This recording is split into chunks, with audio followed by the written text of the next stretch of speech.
నాకు తండ్రివై ఉన్నారు. అంత మాత్రమే కాదు కానీ మా ప్రియ తండ్రి, నేను మాకు రాజ్యం చేయబడని ఈ రాజ్యము వివేకములు తరతరములు నిలిచేదిగా వస్తుందని. అంత మాత్రమే కాదు కానీ మేము నిన్ను యథార్థంగా ఆరాధించాలని. అంత మాత్రమే కాదు కానీ నా తండ్రి, మా స్థితిపై ఆశ్చర్యుడైంది. మా యొక్క స్థితిలో మీ దృష్టికి మనోహరముగా ఎంచబడిన దేవుడుగా మీరు ఉన్నారు. ఇటు ఉద్దేశం మానవులంగా మీరు కలిగి నన్ను బట్టి అనుభవిస్తాం. ఆ జీవితంలో కూడా నా ప్రభువుగా, తండ్రిగా, దేవుడుగా ఉంటూ నేను సేవించడం కొరకాయ, నీకు నమస్కరించి మిమ్మల్ని స్థించడం కొరకాయ మిమ్మల్ని నాకు సిద్ధపరుస్తూ వచ్చారు.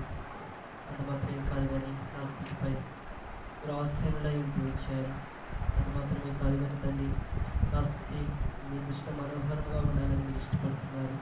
ఇటువంటి దేవుని కలిగి ఉండి యథార్థంగా ఆరాధించడం కొరకై నువ్వు మీరు ఇచ్చిన శ్రేష్టమైన స్నేహాన్ని పెట్టుకుని మిమ్మల్ని స్థితిస్తూ వస్తున్నాను.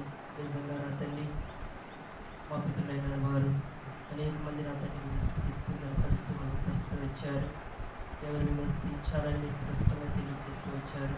సమస్త సృష్టి మిమ్మల్ని స్థితించాలి. దూతులు, దైవలింగ మా తండ్రి, సేనాధిపతులు, ప్రభా, ఇంకా నా తండ్రి నాలుగు పెద్దలు, ప్రభా, బాలులు, యువకులు, కన్యలు, వృద్ధులు, వీరందరూ కూడా మిమ్మల్ని స్థితించడానికి భాషపడుతూ స్థితి ఆరాధన మీకు ఇష్టమని మీరు భావిస్తారు. నేను మా జీవితంలో సింహాసనాసీనుడిగా ఉండాలని ఇష్టపడుతున్నాను బట్టి మిమ్మల్ని స్థితిస్తూ వస్తున్నాను. ఇటువంటి ప్రభువును, ఇటువంటి దేవుని మేము కలిగి ఉన్నదని బట్టి మా ఆత్మ ప్రాణ దేవులను మీకు సమర్పించుకోవచ్చు. విలువైన మీరు ఒక ప్రోక్షణ కనిపిస్తూ ఆ ప్రాణుడి మోచుకుని సర్వోపాధికారం కలిగిన మా గొప్ప దేవుడు ప్రభువైన యేసుక్రీస్తు వారి నామములో స్తుతించి సమర్పించుకుంటూ వస్తున్నాను తండ్రి. ఆమేన్.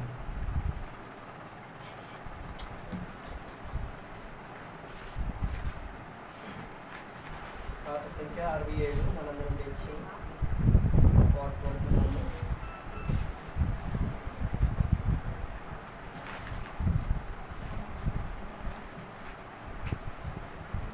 పాట సంఖ్య 167 మనందరం లేచి ప్రభుని స్తుతించేవారిగా ఉన్నాము. ఎవరైనా ఆరాధించకపోయినట్లయితే ఈ పాట ద్వారా స్తుతించి ఆరాధించేవారిగా ఉంటారు. పాడుకుందాము. స్తుతించుడి యెహోవా దేవుని సూర్యా చంద్రులారా, పవిత్ర దూత గణ సేనాధిపతిని ఉన్నత స్థలములలో యెహోవాను స్తుతించుడి. స్తుతించుడి యెహోవా దేవుని సూర్యా చంద్రులారా, పవిత్ర దూత గణ సేనాధిపతికి ఉన్నత స్థలములలో యెహోవాను స్తుతించుడి. క్రాంతిగల నా క్షేత్రములారా, పరమాత్మా, క్రాంతిగల నా క్షేత్రములారా, పరమాత్మా, ఆకాశ జలమాది మమా అగ్ని తుఫాను, ఆకాశ జలమాది మమా అగ్ని తుఫాను, మహాసముద్ర పర్వతము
ప్రజలు న్యాయాధిపతులు అధిపతులారా రాజులు ప్రజలు న్యాయాధిపతులు అధిపతులారా బాలురు యౌవన కన్యకలు ప్రభువును స్తుతించుడి బాలురు యౌవన కన్యకలు ప్రభువును స్తుతించుడి ఆకు జీవులు పలు విధ పక్షులు పాడి స్తుతించుడి ఆకు జీవులు పలు విధ పక్షులు పాడి స్తుతించుడి ప్రశంసించుడి ప్రభావ మహిమలు పరమా తండ్రిని యెహోవాను స్తుతించుడి స్తుతించుడి యెహోవా దేవుని సూర్యచంద్రులారా పవిత్ర దుతగణ సేనాధిపతికి ఉన్నత స్థలములను యెహోవాను స్తుతించుడి స్తుతించుడి యెహోవా దేవుని సూర్యచంద్రులారా.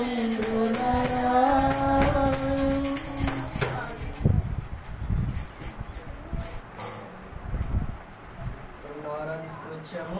మన ఆరాధన ప్రభు అంగీకరిస్తూ వచ్చారని విశ్వాసంతో ప్రభువును స్తుతిస్తూ వచ్చాము.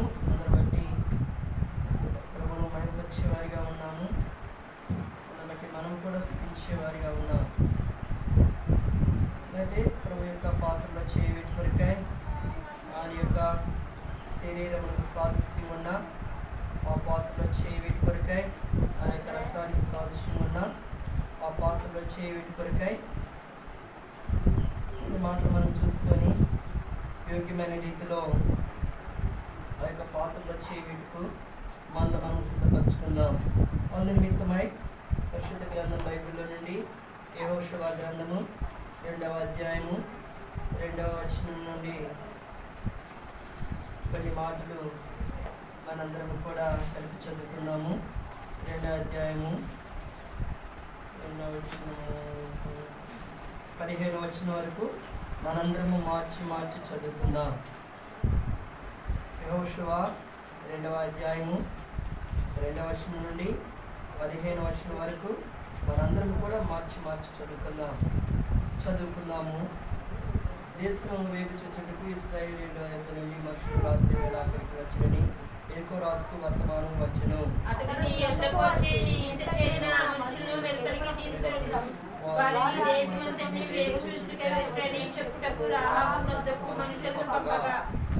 ఆ స్త్రీ ఆ ఇద్దరు మనుషులను తోడుకొని వారిని దాచిపెట్టి, మనుషులు నా యొద్దకు వచ్చిన మాట నిజమే, వారెక్కడి నుండి వచ్చిరో నేను ఎరుగను. చీకటి పడుచుండగా వారిని వేయబడి వెళ్ళెను. ఆ మనుషులు వెలుపలికి వెళ్ళిరి.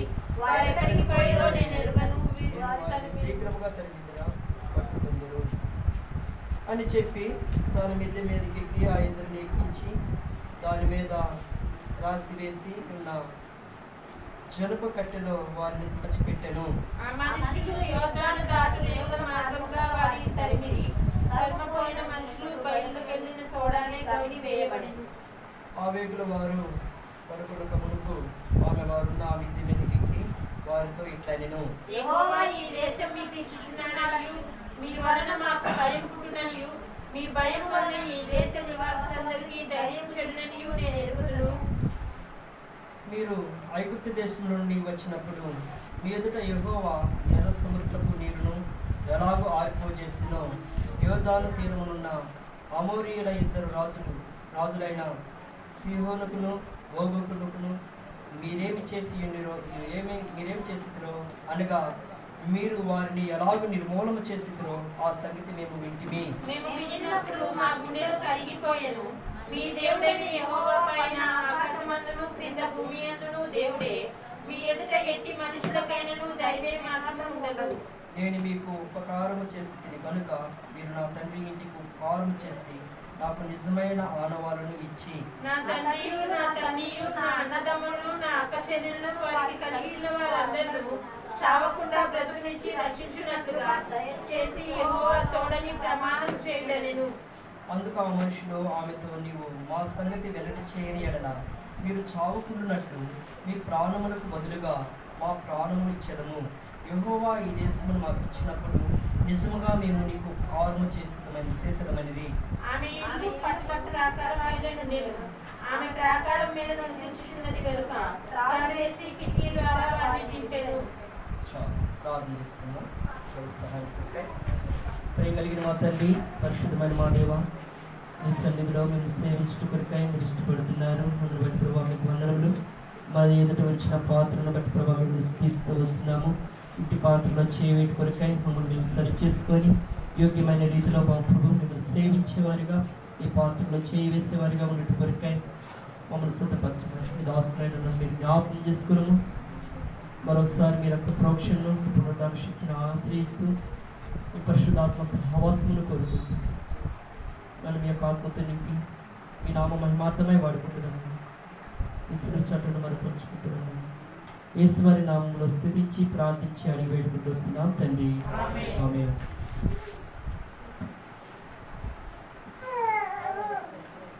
మీరు అనేక పర్యాయములు ఈ భాగాన్ని వినుంటారు. అయితే ప్రభు మనకి ఇచ్చే తలంపులను బట్టి ఇచ్చే తలంపులు మన హృదయంలో ఉంచుకున్న వారమై సరిచేయబడిన అనుభవంలో ఆ పాత్రలో చేయవేటి కొరకై మనము సిద్ధపరచుకుందాం. అందునిమిత్తమై పరిశుద్ధ గ్రంథం బైబిల్లో నుండి యెహోషువ గ్రంథము 2వ అధ్యాయము 2వ వచనం నుండి 15వ వచనం వరకు మనము చదువుకుంటూ వచ్చాం.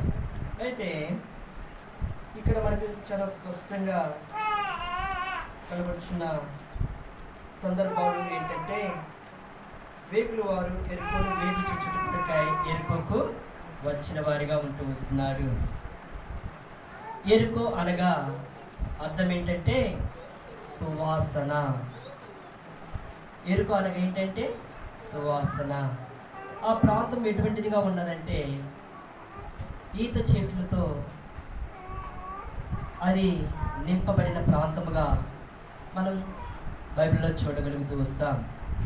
అందుకే ద్వితీయోపదేశకాండము 34వ అధ్యాయము 3వ వచనంలో చూసినట్లయితే, సోయార్ వరకు ఈత చెట్లు గల ఎరుకో లోయ చుట్టూ మైదానమును అతనికి చూపించాను. ఈ ప్రాంతం ఎటువంటిదిగా ఉండిందంటే ఈత చెట్లతో నింపబడిన ప్రాంతముగా ఉండబడింది. కనుక ఎరుకో అనగా ఏంటంట సువాసన. ఇట్టి సువాసన కలిగిన ప్రాంతాన్ని ప్రభువైన దేవుడు తన ప్రజలకు ఇవ్వాలని ఇష్టపడుతున్న వాడిగా ఉంటూ వస్తున్నాడు. ఎందుకు తన ప్రజలకు ఈ ప్రాంతాన్ని ఇవ్వాలని ఇష్టపడుతున్నాడంటే, ఆనాడు అబ్రహాము, ఇస్సాకు, యాకోబులతో చేసిన వాగ్దానాన్ని ఆ ప్రభు జ్ఞాపకం చేసుకొని ఆ ప్రాంతంలో నివసిస్తున్న మానవాళిని తరిమి ఆ ప్రాంతాన్ని వారికి ఇవ్వాలని ప్రభువైన దేవుడు ఇష్టపడుతున్నాడు. ఎందుకు ఆ ప్రాంతంలో తమ ప్రజలు ఉండాలంటే, మొట్టమొదటిగా మనం చూసినట్లయితే మన ఆదిపుత్రుడైనటువంటి అబ్రహాము కానాను నుండి ఐగుప్తుకి వచ్చిన వారిగా ఉంటూ వస్తున్నాడు. అటువలే ఆయన యొక్క సంతతి నుండి వచ్చిన ఇశ్రాయేల్ ప్రజలు కూడా ఐగుప్తు అనే రాజ్యంలో వారు ఉన్నవారిగా ఉంటూ వస్తున్నారు. ఇటువంటి స్థితిలో ఉన్న ఈ ప్రజలను చూచి ఐగుప్తు నుండి మరలా పాలు తేనెలు ప్రవహించు ఆ కానాన్లోనికి వాళ్ళని ప్రవేశించుట కొరకై దేవుడు ఇష్టపడిన వాడిగా ఉంటూ వస్తున్నాడు. దేవుడు ఇష్టపడిన వాడిగా ఉంటూ వస్తున్నాడు. అయితే ఆ కానాను పరిసర ప్రాంతాల్లో ఉన్న భాగమును ఇది ఒక భాగము, ఇది ఒక భాగము. ఈ భాగాని పేరు యోర్దాను. ఇది సువాసన కలిగిన పట్టణము. అయితే దేవుని దృష్టిలో అక్కడున్న ప్రజలు ఎటువంటి వారిగా ఉన్నారంటే శపితమైన వారిగా ఉన్నారు. శాపానికి అర్హులుగా చేయబడుతూ వచ్చారు. ఎందుకంటే ఈ ప్రాంతంలో ఉన్న ప్రజలందరినీ కూడా దేవుడు నిర్మూలన చేయాలని ఆనాడు పితరులైనటువంటి యెహోషువకు తెలియచేసిన వాడిగా ఉంటూ వస్తున్నాడు. కనుక ఈ శ్వాసనకరమైన ప్రాంతంలో ఎటువంటి వారు ఉన్నారంటే శపితమైన వారు ఉన్నారు. ఎటువంటి వారు ఉన్నారంటే అపవిత్రమైన వారు ఉన్నారు. ఎటువంటి వారు ఉన్నారంటే దేవుని దృష్టిలో హేయమైన వారు ఉన్నారు. నిజంగా ఈ లోకాన్ని మనం చూచినట్లయితే, ఎరుకోకి సాదృశ్యంగా తీసుకున్నట్లయితే, ఈ లోకాన్ని దేవుడు సమస్తమును నిర్మించినప్పుడు దేవుని దృష్టిలో ఎటువంటిదిగా ఉన్నదంటే మంచిది మంచిది మంచిది అని దేవుడు ఏం చేశాడంట? తలిచి ఉన్నవాడిగా ఉంటూ వస్తున్నాడు. అయితే ఈ లోకము ఒక మనుషుని యొక్క అవిధేయతను బట్టి ఏమవుతూ వచ్చిందంటే శపింపబడుతూ వచ్చింది. లోకములో ఉన్న భూమి అంతయు కూడా, లోకములో ఉన్న సర్వము కూడా దేవుని ఏమవుతూ వచ్చిందంట? శపింపబడుతూ వచ్చింది. ఈ లోకంలో ఉన్న మానవాళ్ళందరూ కూడా దేవుని దృష్టిలో శపింపబడిన వారిగా ఉంటూ వస్తున్నారు. అయితే దేవాది దేవుడు తన కనికరమును బట్టి ఏ రీతిగా అబ్రహామును ఏర్పాటు చేసుకున్నాడో, ఆయన యొక్క సంతతి నుండి ఏ రీతిగా ఈ యొక్క ఇశ్రాయేలు ప్రజలు జనాంగం వచ్చారో, అలాగనే ఈ యెరికోలో రాహాబు అనే ఒక వ్యక్తిని దేవుడు ఏం చేశాడంట? ఏర్పరచుకున్నాడు. ఆమె స్థితి ఎటువంటిదిగా ఉన్నదంటే వేశ్య. ఆమె జీవితము వేశ్యతో కూడిన జీవితము. శపింపబడిన ప్రాంతంలో, అపవిత్రమైన ప్రాంతంలో, శిక్షకు పాత్రులుగా ఉన్న ఆ ప్రాంతంలో ఇక వేశ్య అయినటువంటి రాహాబు కూడా నివాసం చేయించున్నదిగా ఉంటూ వస్తుంది. రాహాబు అనగా విశాలత. ఆమె పేరుకేంటంట? విశాలత. ఈ విశాలత కలిగిన హృదయముతో విశాలకరమైన గృహాన్ని నిర్మించుకొని ఆ గృహములో నివసిస్తూ తన జీవితాన్ని కొనసాగిస్తున్న వానిదిగా ఉంటూ వస్తుంది. అయితే ఇటువంటి స్థితిని చూచిన ఈ ప్రభు ఆ విశాలమైన ఆమె జీవితాన్ని చూచి ఆ జీవితంలో ఉన్న పాపాన్ని దేవాది దేవుడు గుర్తించిన వాడిగా ఉంటూ వస్తున్నాడు. ఏంటి ఆమె యొక్క పాపం అంటే? వేశ్య పాపమును జరిగించు ఉండవచ్చు. అయితే అట్టి స్థితిలో ఉన్న ఈ యొక్క స్త్రీని దేవుడు ఎన్నుకుంటూ వచ్చిన వాడిగా ఉంటూ వస్తున్నాడు. నిజమే, పరిశుద్ధ గ్రంథం బైబిల్లో ప్రభువైన యేసుక్రీస్తు వారు స్వయంగా ఈ మాట తెలియచేస్తూ వచ్చాడు. నేను పాపుల కొరకే కానీ నీతిమంతుల కొరకు రాలేదు. ఈ ఏకుల వారు ఎందుకు ఆ ప్రాంతానికి వచ్చారంటే పాపి అయినటువంటి యొక్క రాహాబు కుటుంబాన్ని రక్షణ అనే అనుభవంలోనికి నడిపించడం కొరకై వారు వచ్చిన వారిగా ఉంటూ వచ్చారు. ఎందుకంటే మనం చూసుకున్నట్లయితే ఈ వేగులు వారికి సాదృశ్యంగా చూసినట్లయితే ప్రభువైన యేసుక్రీస్తు వారిని తీసుకున్నట్లయితే ప్రభువైన యేసుక్రీస్తు వారు కూడా అనేక పర్యాయములు కొత్త నిబంధనలు మనం చూస్తే యెరికోను దర్శించినప్పుడు యెరికోలో ఒక వ్యక్తి రక్షింపబడుతూ వచ్చాడు. ఆ వ్యక్తి పేరు ఎవరైనా చెప్పగలరా? యెరికో నుండి ప్రభు ప్రవేశిస్తూ వస్తున్నప్పుడు ప్రభువైన జక్కయ్య ఏ రీతిగా ప్రభువైన యేసుక్రీస్తు వారు యెరికోను దర్శిస్తూ వచ్చాడు. ఈ యొక్క వేగులు వారు కూడా ఆ యొక్క యెరికోను పరిశీలించి ఆ ప్రజలు ఎటువంటి వారిగా ఉన్నారు, వారు ఎటువంటి స్థితిలో ఉన్నారు అని తెలుసుకొని యెహోషువకు సమాచారము ఇవ్వటి కొరకై వచ్చిన వారిగా ఉంటూ వస్తున్నారు. అక్కడ ఎందరో ఉన్నారు కానీ ప్రజలు ఆ ప్రజల యొద్దకు ఈ యేగుల వారు వెళ్ళలా. ఎందుకు వెళ్ళలేదంటే పిలువబడిన వారు అనేకులు, ఏర్పరచబడిన వారు కొందరు. దేవుడి లోకంలో ఉన్న ప్రజలందరినీ కూడా పిలుస్తూ వచ్చారు. అయితే ఆ యొక్క యెరికోలో ఏర్పరచబడిన వ్యక్తి ఎవరంటే ఈ యొక్క రాహాబే. నిజంగా లోకంలో ఉన్న ప్రజలందరినీ ప్రభు ఏ రీతిగా ఆహ్వానిస్తూ వచ్చాడంటే మత్తయి సువార్త 11:28 ప్రకారం చూస్తే ప్రయాసపడి భారం మోసుకొంచున్న సమస్త జనుల. ఈ సమస్త జనుల్లో మంచివారు ఉన్నారు, చెడ్డవారు ఉన్నారు.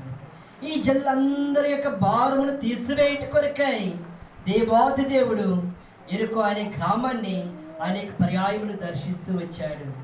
ఆయన దర్శనాన్ని బట్టి జక్కయ్య అనే వ్యక్తి రక్షణ అనే అనుభవంలోనికి రావడం మనం చూడగలుగుతూ వస్తాం.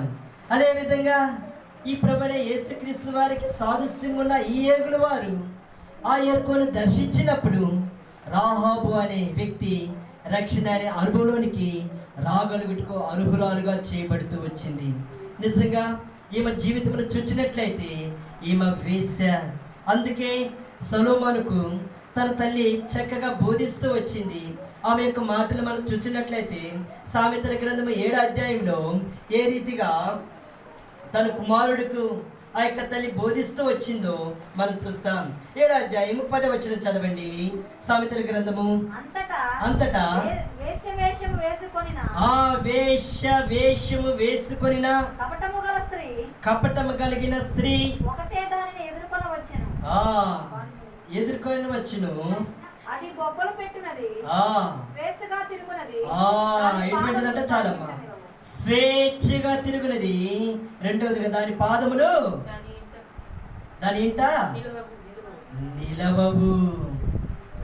అంటే స్వేచ్ఛ కలిగిన వేశ్య, పాదములను ఇంట నిలపలేని వేశ్య. ఇటువంటి జీవితము ఈ యొక్క రాహాబుదై ఉండొచ్చు. అంత మాత్రమే కాదు కానీ 12వ వచనం చదవండి. 7వ అధ్యాయము. ఒకప్పుడు ఆ ఇంటి ఎదుటను ఒకప్పుడు సంత వీధులలోను 10 సందు దగ్గరను అది ఏమైందంట, కొంచి ఉండేదిగా ఉంటూ వస్తుంది. ఈమె జీవితం బహుశా ఇటువంటిదై ఉండొచ్చేమో యెరికోలో. అంత మాత్రమే కాదు కానీ 21వ వచనం చదవండి. అదే అధ్యాయము. అది తన అధికమైన లాలన మాటల చేత వాణిని ఏం చేస్తుందంట, లోపరుచుకునే. తను పలికిన ఇచ్చకపు మాటల చేత వాణిని ఏం చేస్తుందంట, ఈడ్చుకొని పోను.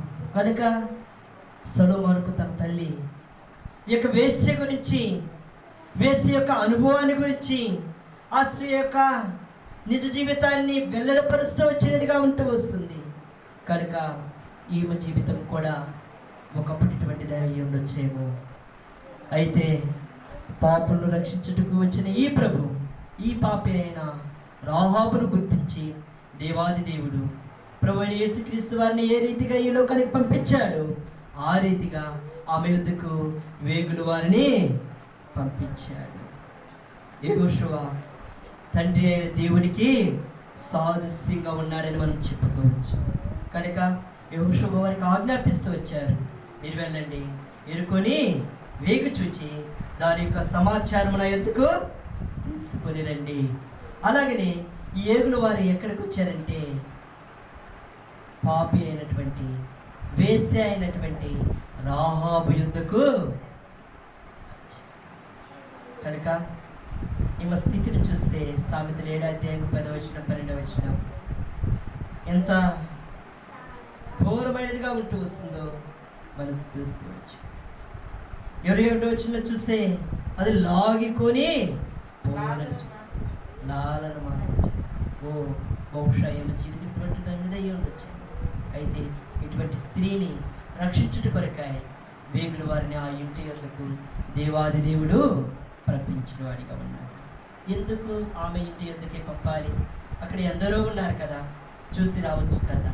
కానీ దేవుని యొక్క ఉద్దేశం ఏంటంటే ఆమె రక్షింపబడాలి. ఆమె స్థితి నుండి ఆమె ఏం చేయబడాలి? విడుదల పొందాలి. ఆమె స్థితి ఏం చేయబడాలి? మార్చబడాలి. ఆమె బ్రతుకు ఏం చేయబడాలి? మార్చబడాలి. ఆమె కుటుంబం ఏం చేయబడాలి? రక్షింపబడాలి. ఆమె కుటుంబం ఏం చేయబడాలంటే దేవుని యొక్క ఏర్పాటులోనికి రావాలి. ఇటువంటి సంకల్పము ఉద్దేశం కలిగి ఉన్న ఆ గొప్ప దేవుడు ఈ యొక్క ఏగులు వారికి మంచి మనసిచ్చి మంచి తలంపించి ఆ యొక్క రాహాబు యొద్దకు వీరిని పంపించిన వాడిగా ఉంటూ వస్తున్నాడు. ఇటువంటి స్థితిలో ఉన్న ఈ స్థితి, ఈమె స్థితిని చూస్తే ఈమె ఎటువంటిదిగా ఉన్నదంటే, ఎటువంటి అర్హురాలుగా చేయబడ్డారంటే మనం చూసినట్లయితే మత్తయి సువార్త 21వ అధ్యాయము 31-32 వచనాలు చదివినట్లయితే వేశ్య గురించి ప్రభువైన యేసుక్రీస్తు వారే స్వయంగా తెలియచేసిన మాటను మనం చూద్దాము. చదవండి ఆ మాట. అందుకు వారు యేసు సుంకరులను వేశ్యలను మీకంటే ముందుగా దేవుని రాజ్యంలో ప్రవేశించుదురు. సుంకరులను వేశ్యలను మీకంటే ముందు ఎక్కడ ప్రవేశిస్తారంట?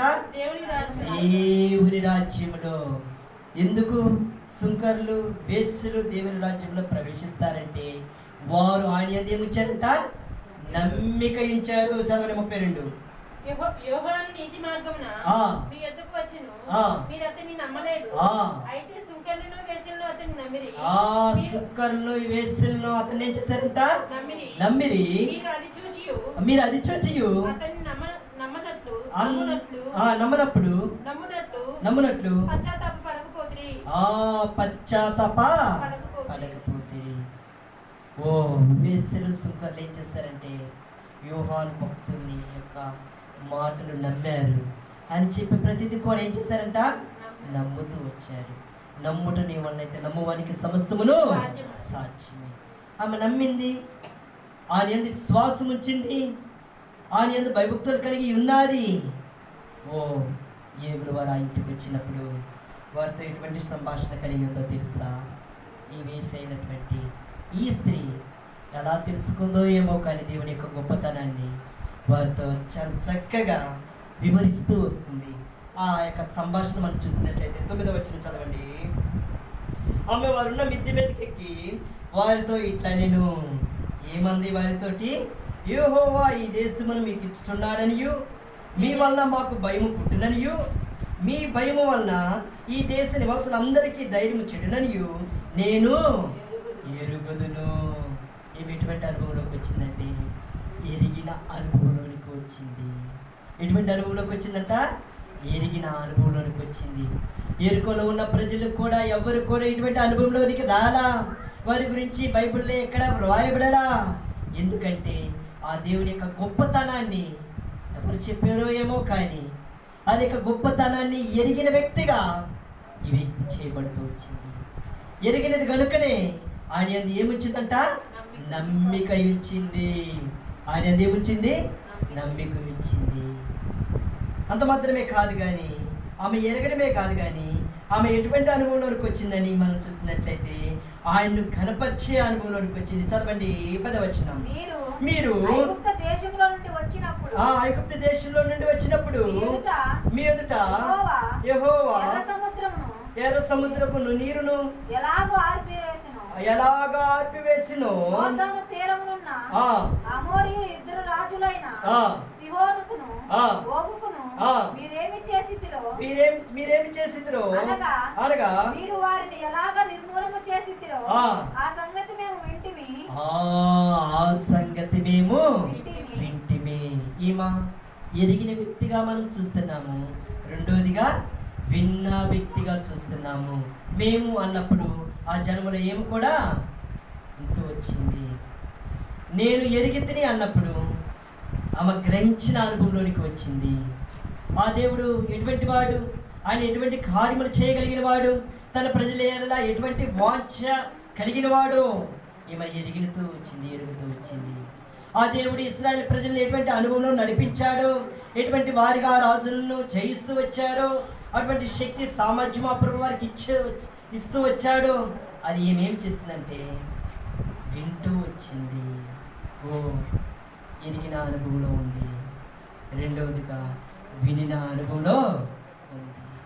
నిజంగా నా మాట విని నన్ను పంపిన వాని అందు విశ్వాసం ఉంచువాడు నిత్య జీవము కలవాడు. వాడు తీర్పులోనికి రాక మరణంలో నుండి జీవంలోనికి ఏమై ఉన్నాడంట? దాటి ఉన్నాడు. ఆమె విన్నది కనుక, ఆయన అందు విశ్వాసం వచ్చినది కనుక ఆమె మరణంలో నుండి ఎక్కడికి దాటి వచ్చిందంట? జీవములోనికి దాటి వచ్చింది. ఓ ఎంత గొప్ప అనుభవం! ఎరుగుడు ద్వారా ఎరుగుడు ద్వారా, ఆయన గొప్ప కార్యములను ఎరుగుడు ద్వారా ఆయన యందు నమ్మిక వస్తూ వచ్చింది. ఆయన గురించి వినడం ద్వారా ఆమె విశ్వాసం ఉంచింది. నశింపక నిత్య జీవంలోనికి ఆమె ఏం చేస్తుందంట? ప్రవేశిస్తుంది. నా మాట విని నన్ను పంపిన వాని అందు విశ్వాసం ఉంచువాడు నిత్య జీవము గలవాడు, వాడు మరణములో నుండి జీవంలోనికి, మరణములోని జీవంలోనికి దాటినాడు. నిజంగా ఆ యొరికోను దేవుడు నిర్మూలం చేస్తాడు. ఆమె జీవితంలో మరణం అనేది సమీపంగా ఉంది. మరణం అనేది ఎక్కడే ఉందంట? సమీపంగా ఉంది. ఆయన గురించి విన్నాది కనుకని, ఆ ప్రభుని గురించి విన్నాది కనుకని ఆయన ఏముంచిందంట? విశ్వాసం ఉంచింది. వినుట వల్ల ఏం కలుగుతుందంట? విశ్వాసము. ఎరుగుట వల్ల ఏం కలుగుతుంది? నమ్మిక. వినుట వలన విశ్వాసము, ఎరుగుట వలన నమ్మిక కలుగుతుంది. నిజంగా ఇటువంటి రోత బతుకు కలిగిన ఈ యొక్క అహాబు జీవితము విశాలతతో కూడిన జీవితాన్ని అనుభవిస్తూ తన హృదయంలో ఎన్నైనను కూడా నింపుకోవటానికి ఇష్టపడిన వ్యక్తిగా ఉన్న ఈమె జీవితాన్ని దేవుడు పరిశుద్ధపరచుకోరికాయి. ఆ విశాలత కలిగిన స్థలాన్ని శుభ్రం చేసి పవిత్రపరచుట కొరకాయి ఆమె యొక్క గృహంలోనికి వేగులు వారు, ఆ ప్రభువైన దేవుడు వేగులు వారిని పంపాడు. ఈమె స్థితి మొట్టమొదటి తలుపుగా చూసినట్లయితే రక్షణ అనే అనుభవంలోనికి వచ్చింది. ఎందుకు ఈమె రక్షణ అనే అనుభవంలోనికి వచ్చిందంటే, ఈ ఏగులు వారు ఎక్కడికి వచ్చారంట? ఆమె యొక్క ఇంటికి. ఇక్కడున్న ప్రార్థనకు వస్తూ వెళ్తున్న నామకార్థ విశ్వాసాలను ఉద్దేశించి ప్రభువైన దేవుడు తెలియచేస్తున్న మాట ఏంటంటే, నీ హృదయం అనే ఇంటికి ప్రభువైన యేసుక్రీస్తు వారు వచ్చాడా? ఆయన వచ్చినట్లయితే ఆయన నువ్వు ఎరిగావా? ఆయన నువ్వు ఎరిగితే ఆయన యందు నువ్వు నమ్మిక ఉంచావా? ఆయన గురించి నువ్వు వింటే ఆయన యందు విశ్వాసం ఉంచావా? నామకర్త విశ్వాసం గురించే కాదు కానీ ఆయన మందిరానికి వస్తూ పోతూ ఇంకా రక్షణ అనుభవంలోనికి ఉండి రక్షణ అనుభవంలోనికి రాకపోతే ఇదే నా ప్రభు నీకు తెలియచేస్తున్న మాట ఏంటంటే, ఆ వేగులు వారు ఏ రీతిగా ఆ యొక్క రాహాబు గృహాన్ని దర్శిస్తూ వచ్చాడో ఈనాడు నిన్ను కూడా దర్శించాలని ప్రభు ఇష్టపడుతున్నాడు. నీవు కూడా ఎరిగిన అనుభవంలో ఉండాలని దేవుడు ఇష్టపడుతున్నాడు. ఆయన యందు నీవు నమ్మిక ఉంచాలని ఆయన ఇష్టపడుతున్నాడు. ఆయన గురించి విని ఆయన యందు నువ్వు విశ్వాసం ఉంచాలని ఆయన ఇష్టపడుతున్నాడు. ఆయన యందు విశ్వాసం ఇచ్చినట్లయితే, ఆయన మాటను విని ఆయన యందు నమ్మకం ఇచ్చి, నా మాట విని నన్ను పంపిన వారి యందు విశ్వాసం ఇచ్చినట్లయితే నిత్య జీవంలోనికి ప్రవేశించే వారిగా ఉంటారు. ఆయన ఇంకా దూరంగా ఉంచుతున్నావా? ఆయనైతే నీ హృదయం అనే ఇంటికి రాలా. ఆయన గురించి ఎరగకున్నావా? ఆయన యందు నమ్మిక లేనివానిగా ఉన్నావా? ఆయన గురించి విననిగానిగా విశ్వాసం లేని వ్యక్తిగా ఉంటున్నావా? మందిరానికి వస్తూ పోతున్నావా? అయితే ఎరుకో ఏ రీతిగా ఉగ్రతకు పాత్రులుగా, ఉగ్రతకు అర్హులుగా చేయబడుతూ వచ్చిందో ఎరుకో, అటువంటి నీ జీవితము దైవ ఉగ్రతకు యోగ్యునిగా అర్హతగా చేయబడుతూ వస్తుంది. ఓ సుమా, గుర్తించు, మందిరానికి వస్తున్నాను పోతున్నాను అనుకుంటున్నావేమో. దైవ ఉగ్రత ఏ రీతిగా ఎరుకో మీద ఉన్నాదో నేడు నీ మీద కూడా దైవ ఉగ్రత ఉన్నదని గుర్తెరుగు. దేవుని మందిరానికి వచ్చి పోయినంత మాత్రాన ఉపయోగం లేదు. ఎప్పుడైతే ఆయన ఎరిగిన అనుభవంలో ఉంటావో, ఎప్పుడైతే ఆయన యందు నమ్మిక ఉంచి ఉంటావో, ఎప్పుడైతే ఆయన యొక్క మాటలు నీవి వింటావో, ఎప్పుడైతే ఆయన యందు విశ్వాసం ఉంచుతావో, అప్పుడే నీ హృదయం అనే ఇంటికి రక్షణ వచ్చేదిగా ఉంటూ వస్తుంది. తద్వారా నీవు రక్షింపబడిన అనుభవంలోనికి వస్తావు. యోగుల వారు రాహాబు ఇంటికి రావడం ద్వారా ఆ కుటుంబం ఏమవుతుందంట? రక్షింపబడుతూ వచ్చింది. ఆమె జీవితము మార్చబడుతూ వచ్చింది. నువ్వు ఇంకా రాహాబు వలె పాపిగా ఉంటూ, పాపిగానే జీవిస్తూ, పాపిగానే నీ జీవితాన్ని కొనసాగించినట్లయితే ఉగ్రత నీ మీద ఏలుబడి చేయించున్నది. ఎరుకో ప్రజలు ఏ రీతిగా నిర్మూలమవుతారో ఆ రీతిగా ఒక దినాన నీవు కూడా దైవ ఉగ్రతకు నిర్మూలమవుతావు. పాపము పరిపక్వమై మరణము కనేదిగా ఉంటూ వస్తుంది. పాపం వల్ల వచ్చే జీతము మరణము. ఓ ఇట్టి మరణానికి నువ్వు సమీపంగా ఉన్నావని గుర్తెరుగు. ఏదో మందిరానికి వస్తున్నాను పోతున్నాను అనుకుంటున్నావేమో, దేవుని మాటలు వింటున్నాను అనుకుంటున్నావేమో, నిన్ను నీవు మోసపరుచుకుంటున్నావు సుమా. రేపటి దినము నీది కాదు. రాహాబు స్త్రీ దేవుని ఎరిగినదిగా ఉంటూ వస్తుంది, ఆయన ఎందు నమ్మిక ఉంచినదిగా ఉంటూ వస్తుంది. ఆయన గురించి విని ఆయన ఎందు విశ్వాసం ఉంచడం ద్వారా ఆమెను రక్షింపబడ్డాది. ఆమె కుటుంబం కూడా ఏమవుతుందంట, రక్షణ అనే అనుభవంలోనికి వస్తూ వచ్చింది. మొట్టమొదటి తలుపుగా ప్రభు మనకిస్తున్న మాట ఏంటంటే, రక్షణ అనే అనుభవాన్ని నీకు ఇవ్వాలని దేవుడు తెలియజేస్తున్నాడు. అలాగనే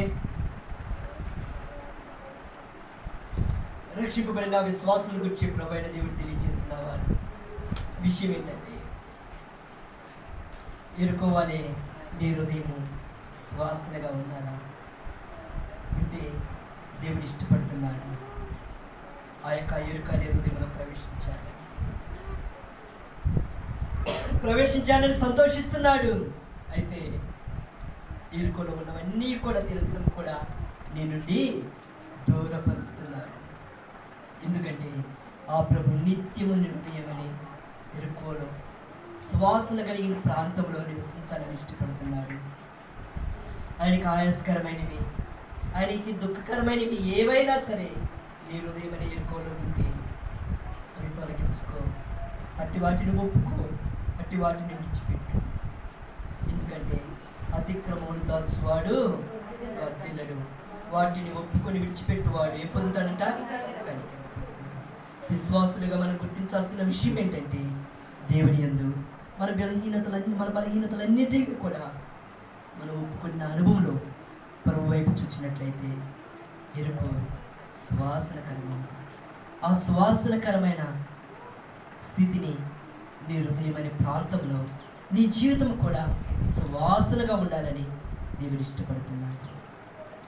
అలా నీ జీవితం ఉన్నట్లయితే ఏ రీతిగా తన ప్రజలు ఆ ఎరుకోలో నివసించాలని ఇష్టపడ్డారో దేవుడు ఆ రీతిగా నీ హృదయం అనే ఎరుకోలో శ్వాసన కలిగిన నీ జీవితంలో ప్రభు కూడా నిత్యము నివసించాలని ఇష్టపడుతున్నాడు.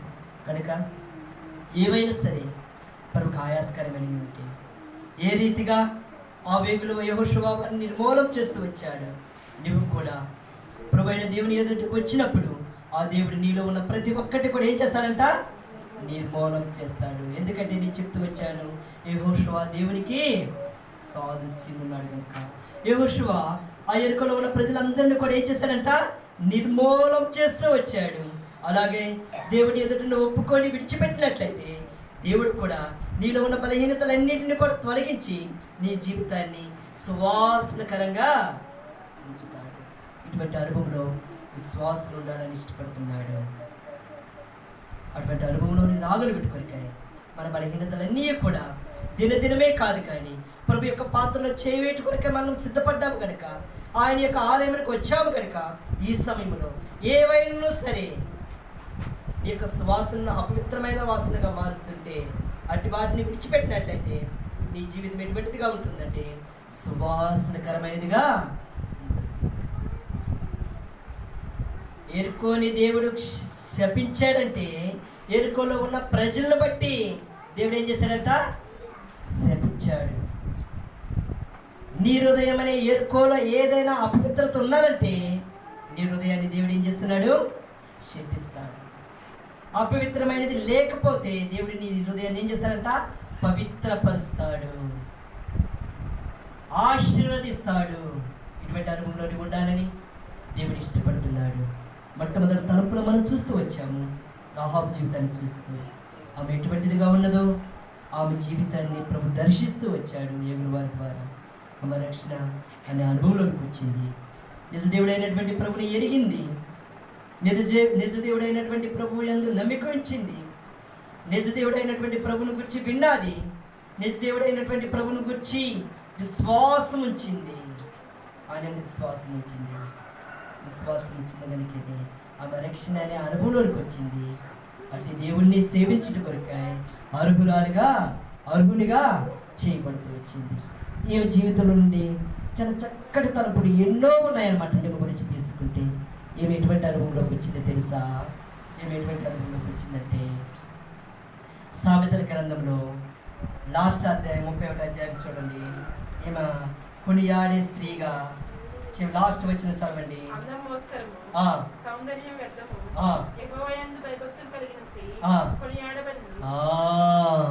యెహోవా యందు భయభక్తులు కలిగిన స్త్రీగా నిత్యము పరిశుద్ధులచే కొనబడే వ్యక్తిగా చేయబడుతూ వచ్చింది.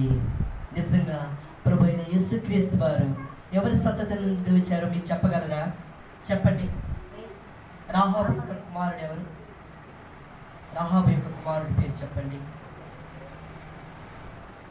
రాహాబు దేవుని యొక్క సంతతిలో చేర్చబడుతూ వచ్చింది. ఒక వేశ్య ఏ రీతిగా మనం చదువుకుంటూ వచ్చామో దేవుని రాజ్యంలో ప్రవేశిస్తారో ఆ రీతిగా ఈ యొక్క వేశ్య దేవుని యొక్క జనాంగముతో నివసిస్తూ నేటి వరకు వారితో ఉంటూ ఆ యొక్క సంతతిలో ఈ వ్యక్తి చేర్చబడుతూ వచ్చింది. బోయజ్ ఎవరి కుమారుడు తెలుసా? బోయజ్ ఎవరి కుమారుడు చెప్పండి. రాహాబునందు బోయజును కానెను. రాహాబు ఎవరికి సంతతిస్తూ వచ్చిందంటే బోయజ్ వచ్చిందంటే ఒక వేశ్య, అపవిత్రురాలు, పాపములో కొనసాగిస్తున్న ఈ జీవితాన్ని దేవుడు ఏం చేశాడంటే సువాసనకరమైన జీవితముగా మార్చాడు. ఎరుకో అనుభవంలోనికి ఏమని తీసుకొస్తూ వచ్చాడు. ఎప్పుడు? ప్రభుని ఎరిగినప్పుడు, ప్రభుని నమ్మినప్పుడు, ప్రభు గురించి విన్నప్పుడు, ప్రభుని గురించి ప్రభు యందు విశ్వాసము అంత మాత్రమే కాదు, కానీ బోయజ్ ద్వారా రూతు ద్వారా ఎవరు వచ్చాడంట? చదవండి ఆ మాట. సంతతి గురించి మనం చూస్తే మత్తయి సువార్తలో ఉంటుంది. 2వ అధ్యాయము అనుకుంటాను, బహుశా 1వ అధ్యాయం చదవండి. రూతు నందు ఎవరిని కన్నాడంట? ఓబేదును. 1వ అధ్యాయమే కదమ్మా, 34వ వచనమా? 5వ వచనమా? ఓకే, 5వ వచనం కనుక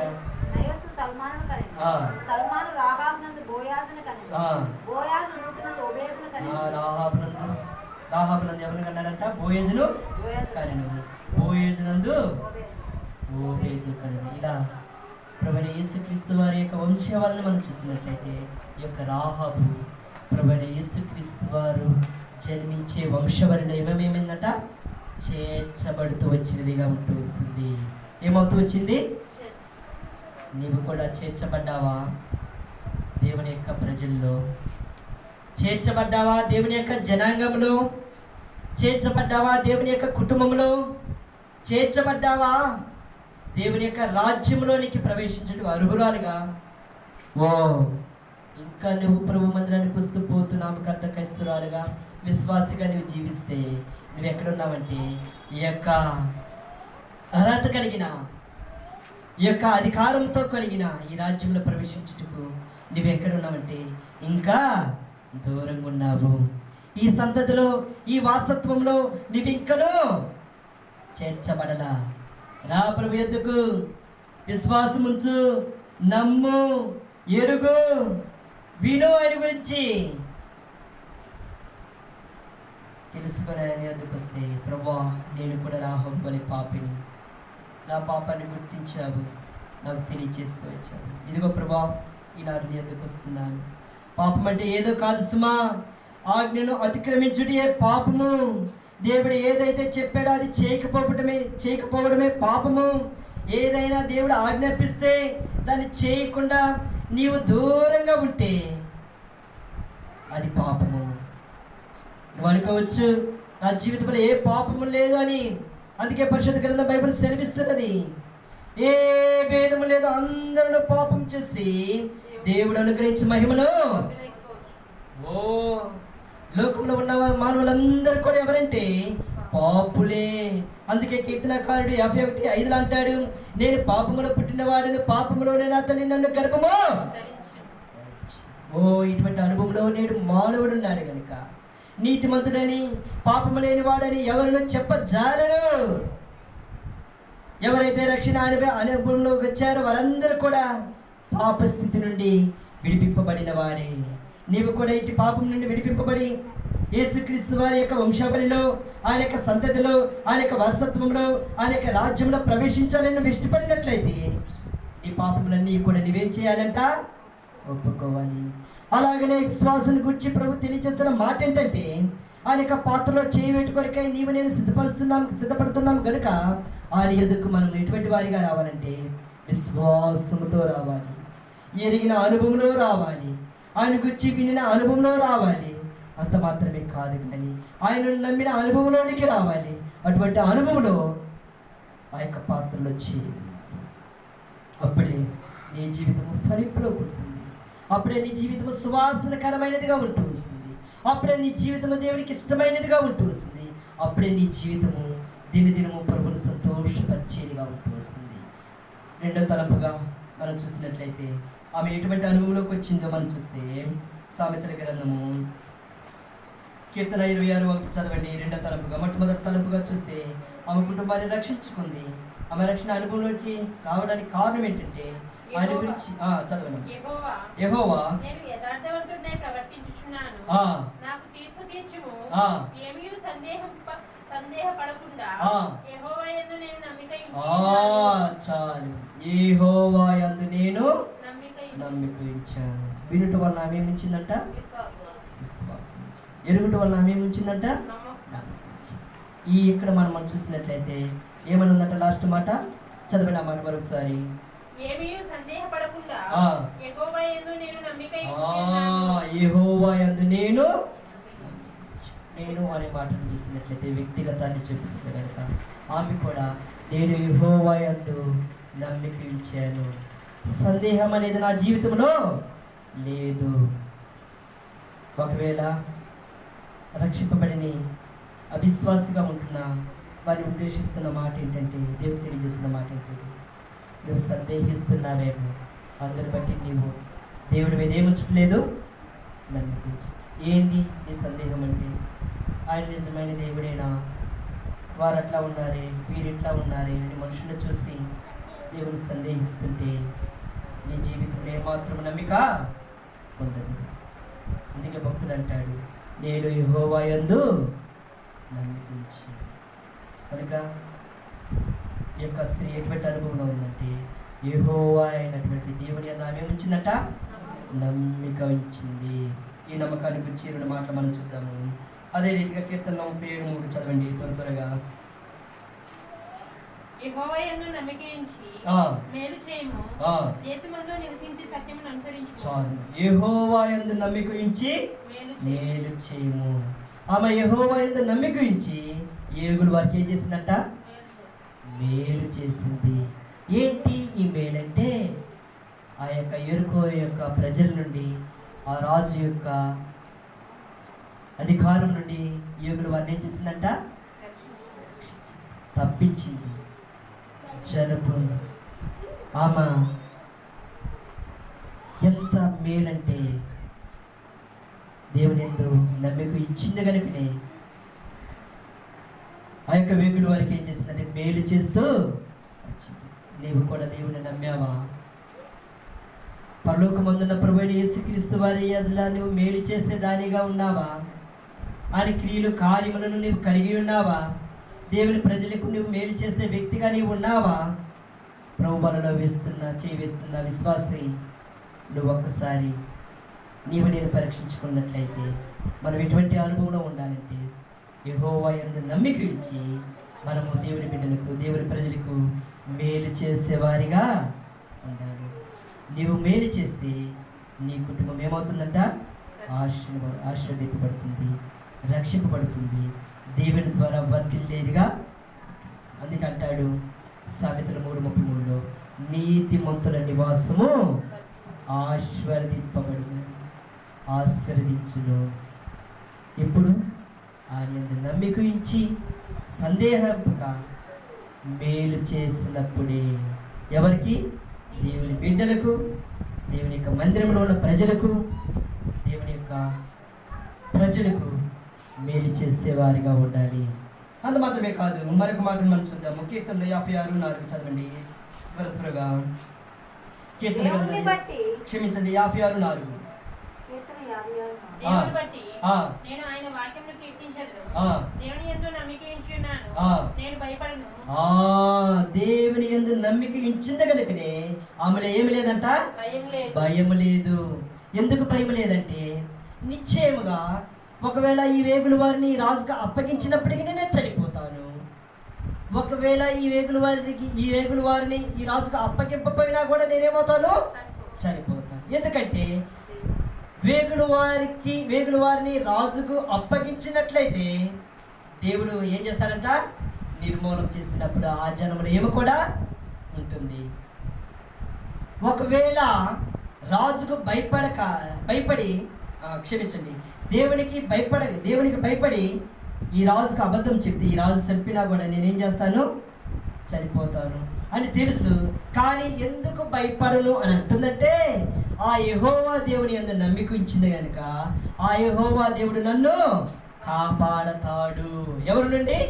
రాజు యొక్క చేతిలో నుండి, రాజు యొక్క అధికారము నుండి, ఆ యొక్క ఎరుకో ప్రజల యొక్క చేతుల్లో నుండి ఏం చేస్తాడు? కాపాడుతాడు అని నమ్మిక ఇచ్చింది కనుకనే ఆమె ఏమవుతుందంట? భయపడేదిగా ఏమాత్రమును కూడా లేదు. అందుకంటాడు భక్తుడు, కీర్తనకారుడు, మనుషులను నమ్మటి కంటే యెహోవాను, రాజును నమ్మటి కంటే యెహోవాను. ఈమె ఎవరిని ఆశ్రయించిందంటే యెహోవా దేవుణ్ణి ఆశ్రయించింది. ఆయన యందు నమ్మిక ఉంచింది. అందుని బట్టి ఆమె ఏం చేయలేదు? భయపడలా. ఎవరికి భయపడలా? ఎరుకోలో ఉన్న ప్రజలకు భయపడలా, ఎరుకోలో ఉన్న రాజుకు భయపడలా, ఎరుకోలో ఉన్న అధికారానికి భయపడాలి.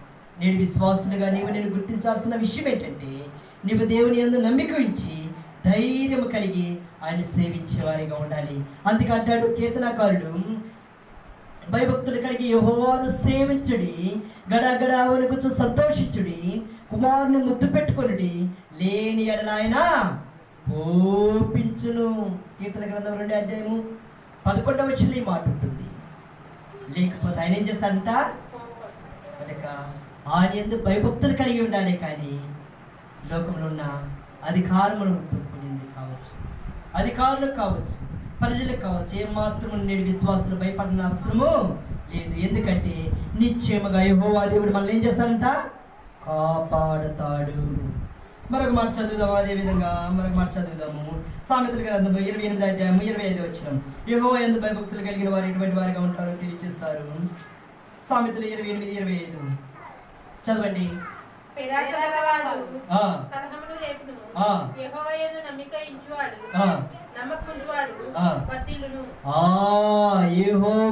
నమ్మకించువాడు ఎటువంటి వాడిగా ఉంటాడంట? వర్ధిల్లేవాడిగా ఉంటాడంట. నిజంగా యెహోవా యందు నమ్మిక ఉంచింది కనుకనే రాహాబు ఆమె జీవితం ఏమైందంట? వర్ధిల్లుతూ వచ్చింది. ఎటువంటి వర్ధిల్లంటే విస్తీర్ణమైన పట్టచాలని ఆశీర్వాదములతో కూడిన వర్ధిల్లతో కూడిన జీవితము ఆమె కలిగి ఉంది. అందుకంటాడు కీర్తనకారుడు, వారు ద్రాక్షారసములు విస్తరించి నాటి సంతోషము కంటే అధికమైన సంతోషము నీవు నా హృదయములో. యెహోవా నెమ్మదితో పడుకొని నేను నిద్రపోవదును, సురక్షితముగా నీవే నన్ను కాపాడువాడు. ఇటువంటి అనుభవంలోనికి యొక్క రాహాబు జీవితము వస్తూ వచ్చింది. నేను విశ్వాసాలను గుర్తించి దేవుడు తెలియజేస్తున్న మాట ఏంటంటే, ఆయన యందు నమ్మిక ఇచ్చినట్లయితే నీ జీవితము, నీ కుటుంబము వర్ధిల్లేదిగా ఉంటూ వస్తుంది. ఏమవుతుందంట? వర్ధిల్లేదిగా ఉంటూ వస్తుంది. సామెతలు 1:7 ఈ మాటను కూడా మనం చూద్దాము. ఆయన ఎంత నమ్మిక ఇచ్చిన ఎడల ఎటువంటి అనుభవాలు కూడా మనం వెళ్తాము.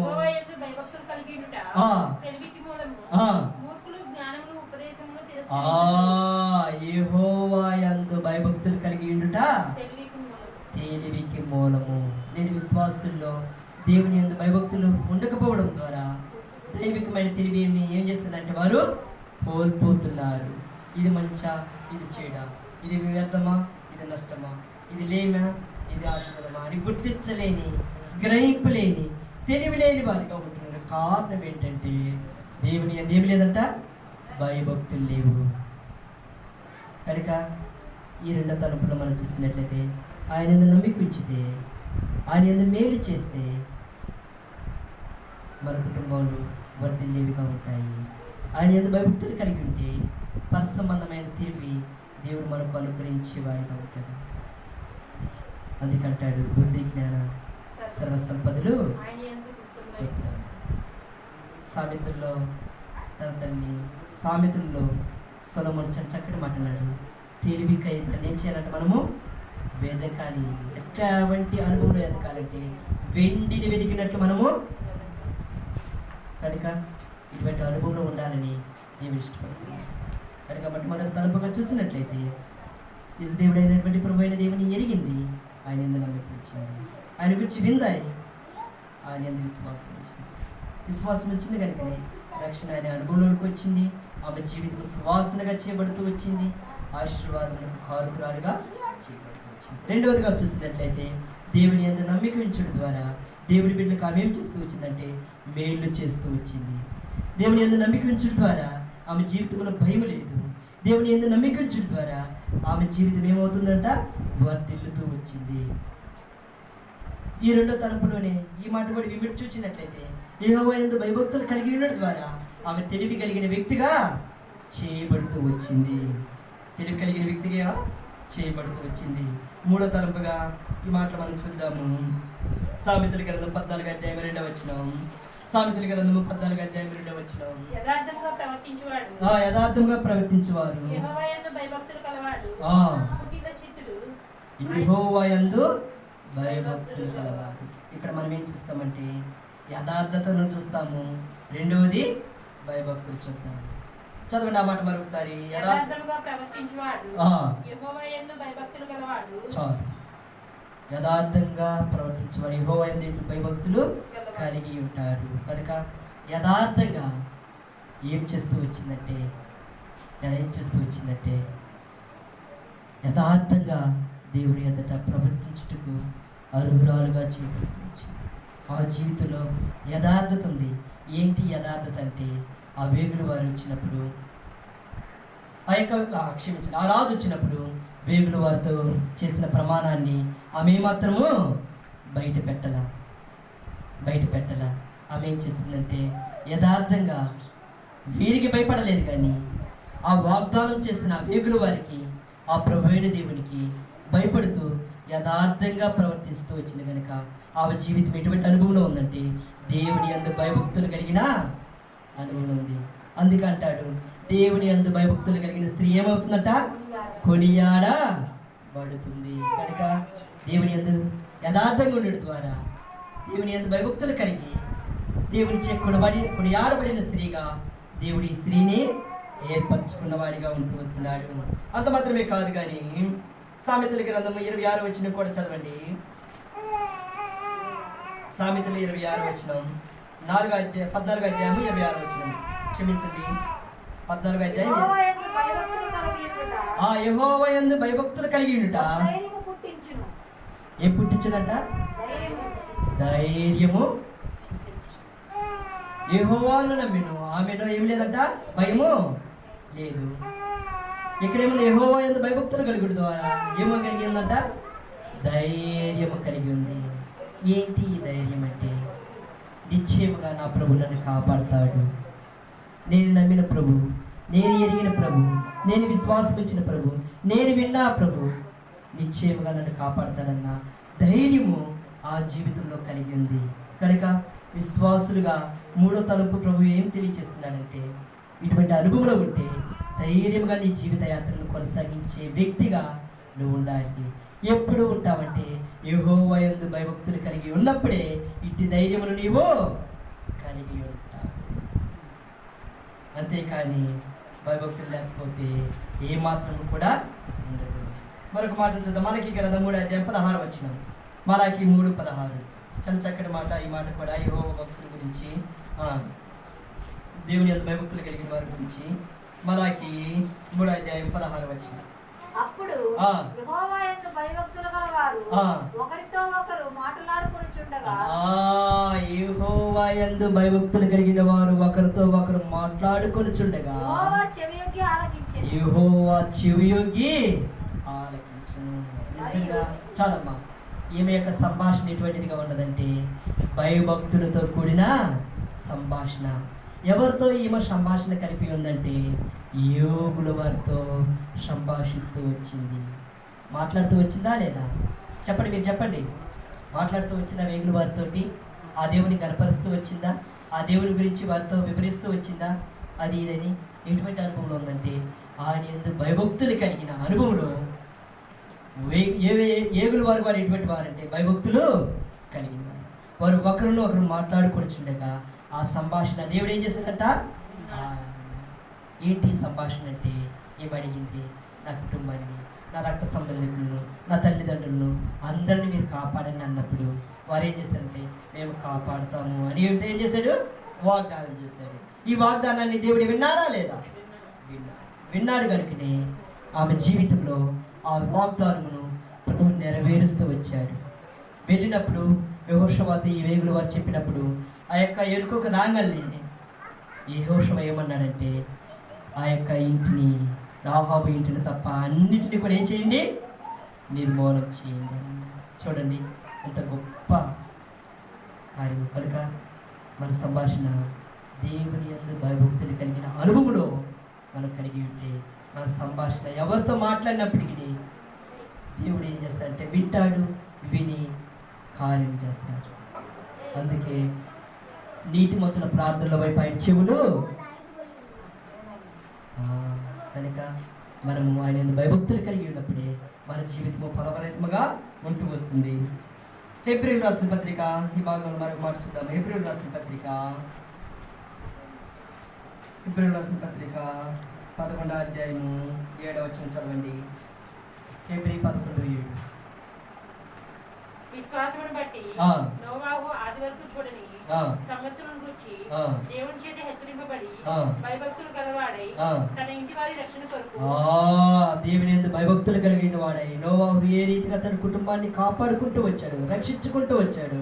రాహాబు కూడా దేవుని యందు భయభక్తులు నిలిపిన వ్యక్తిగా తన కుటుంబాన్ని ఏం చేసిందట?